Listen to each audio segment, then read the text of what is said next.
Hai hai, berjumpa lagi dengan kita dari DHKT. Kali ini kita akan presentkan culture booster dari divisi pemasaran. Nah, di sini biasanya sebelum mulai culture booster mungkin next ya. Nah, ini kita ada jadwal dulu ya, karena kita sudah hafal dan familiar, tidak kita ulangi lagi, takut berisik. Lanjut. Nah, ini nilai budaya kita. Lanjut.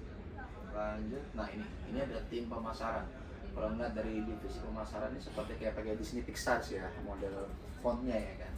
Ini ada Pak Nunung dan juga ada Angelsnya, ada Kak Feni, Kak Nita, Kak Ami, Debbie, ada Jenny. Sementara ada cowok-cowoknya ini ada banyak ya, ada Bang Rio, Bang Bibi, Bang Sultan, Bang Luga, itu sebagai kepala divisinya. Sementara Bang anggotanya ada Bang Megi, Bang Gilang, Bang Gunaldi, dan Bang Andi, Bang Putra, Bang Ernest.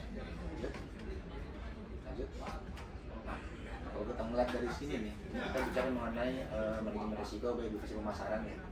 Nah, risk assessment by Tom. Si Tom ini sedang mengidentifikasi risiko dengan apa? Ada anjingnya terikat dalam tali melalui kandangnya. Jadi dia merasa dia bisa mengukur nih risikonya apa sih kalau dia gangguin anjing ini, sampai di mana dia bisa berlari, sampai di mana dia harus berhenti.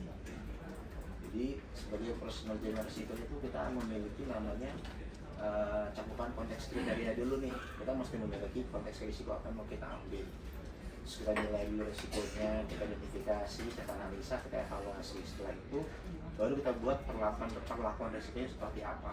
Setelah kita lakukan perlakuan risiko, baru kita lakukan perekaman dan pelaporan. Nah, di antara itu semua ada namanya pemantauan dan penilaian serta komunikasi dan konsultasi dalam proses cakupan sampai dengan perlakuan risiko. Lanjut mungkin ini risk assessment matrixnya dari divisi pemasarannya. Ini ada yang risiko inherent sama residualnya seperti apa setelah dilakukan mitigasi risiko. Lanjut. Nah, top risk dari divisi pemasaran itu ada 3. Pertama, fluktuasi harga. Kedua, penjualan yang outspec. Yang ketiga adalah overdue interest. Ini masing-masing ya. Lanjut nih.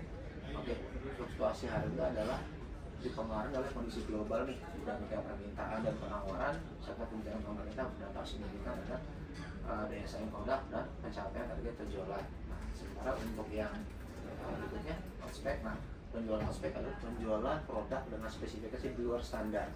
Nah, ini memerlukan koordinasi nih dan dukungan lintas unit kerja, mulai dari produksi, fungsi, kualitas hingga logistik. Ketidaksinkronan antar divisi serta kebantuan lingkungan dapat menghambat proses penjualan dan memperlambat realisasi transaksi. Next.